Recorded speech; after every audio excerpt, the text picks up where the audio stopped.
We now turn to part two of our interview on the shocking revelations about how the world's richest men stash away billions of dollars in wealth in offshore tax havens. The Paradise Papers implicate more than a dozen of President Trump's cabinet members, advisors, major donors, as well as the Queen of England and the companies Nike, Apple, Facebook, and Twitter. We're joined now by Frederick Obermeyer, the co-author of the Paradise Papers, an investigative reporter at Germany's leading newspaper, Süddeutsche Zeitung. Frederick Obermeyer also worked on a separate investigation, the Panama Papers, and is co-author of the book Panama Papers, The Story of a Worldwide Revelation. In part two of this conversation, Frederick, can you start off by explaining why it's called the Paradise Papers? Well, actually, when we speak about tax havens, there's, at least in Europe, we also speak about tax paradises. And as the Paradise Papers are not like the Panama Papers, focused on only one offshore provider, but on two offshore providers and the company registries of 19 tax havens, we thought that the title Paradise Papers would basically bring all these topics together, because the Paradise Papers shed light on around about a fifth of all global secrecy jurisdictions. So it is we show how many tax paradises are in reality a tax hell. I wanted to go to a clip of the Commerce Secretary Wilbur Ross speaking during his confirmation hearing earlier this year. I intend to be quite scrupulous about recusal on any topic where there's the slightest scintilla of doubt. He'll go to recusal if there's the slightest scintilla of some kind of conflict of interest. Frederick Obermeyer, what does the Paradise Papers show about him? The Paradise Papers show that there is indeed a huge conflict of interest in the case of Wilbur Ross, because if you profit from basically business activities with a Russian company that is owned by individuals very close to Vladimir Putin, in my opinion, that's a huge conflict of interest, and that's something Wilbur Ross should have made public before becoming secretary. Explain exactly what you mean. There are lots of questions open that he should answer now. Explain exactly what you mean. I think you're referring to Vladimir Putin's son-in-law. Explain the business that Wilbur Mills has with him.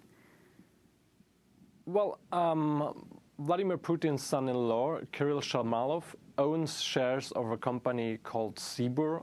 That's a company that is dealing, for example, in gas.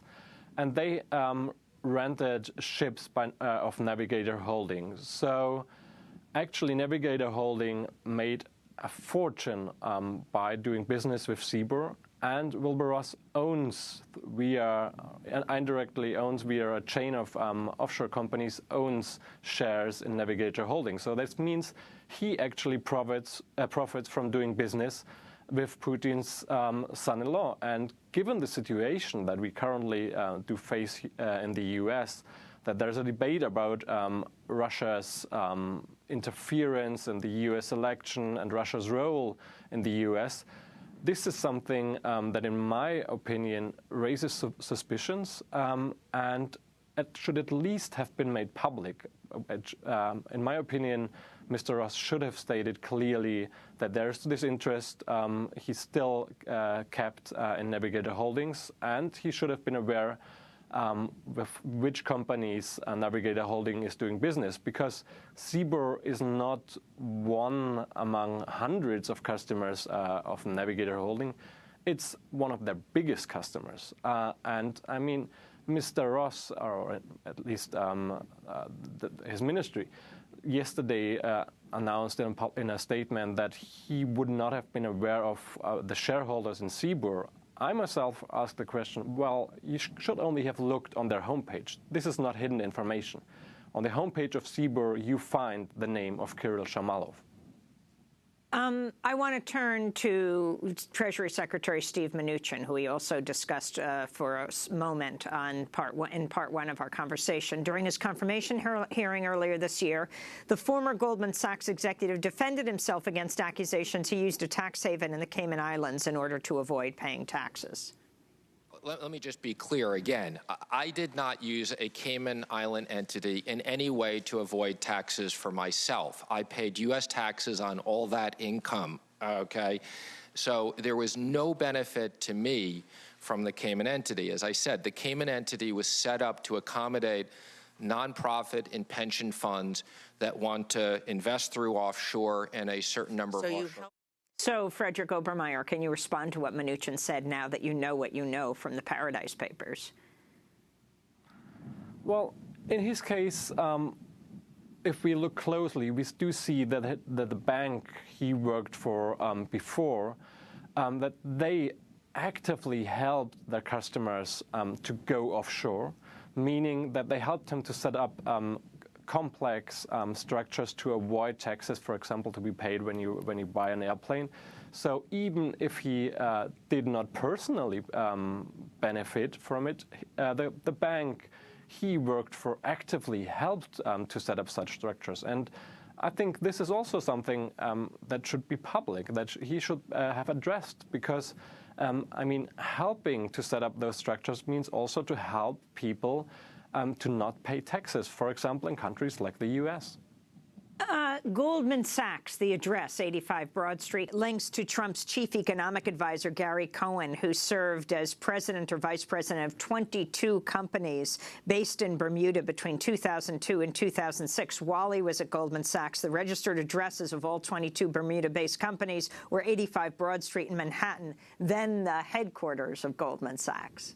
Well, it shows again that within the Trump administration, there are many people and many individuals that did either do offshore business or helped others to do so. And given the fact that Mr. Trump tries to promote, get corporations back to the U.S., back from secrecy jurisdictions, I think this shows, or at least I would question if everyone in his administration really supports this course. And in my opinion, it shows again that so many riches and powerful businessmen did offshore business activities. And this is something that needs to be investigated by the public, by journalists, because it's an important issue. I personally do see a danger for democracy if there is a small minority, a small elite that can afford to go offshore and therefore avoid or evade taxes, but at the same time that the majority does have to pay taxes. And if they have the feeling there's the rich 1% that doesn't stick to the same rules as they have, this may help populist movements to grow even bigger than they are already now. And what does the Queen of England have to do with this story?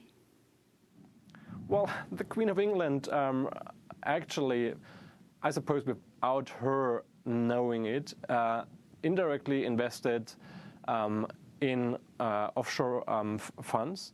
So when we and other colleagues approached her and her officials, they claimed that they would have not known where actually the investment went to. And as far as till now, we don't have any contradictory information that she would have really personally known where she is investing to. But it shows that if you do invest money, you should have a close look where you do invest, because many of the big amount of the money invested worldwide is funneled through secrecy jurisdictions. And this is, of course, something the public should know and the public should discuss. And finally, I know you have to go off to another interview, but I wanted to ask you about what happened last month in Malta. The investigative journalist Daphne Caruana Galizia was assassinated when a powerful bomb planted in her car exploded near her home in the Mediterranean island nation.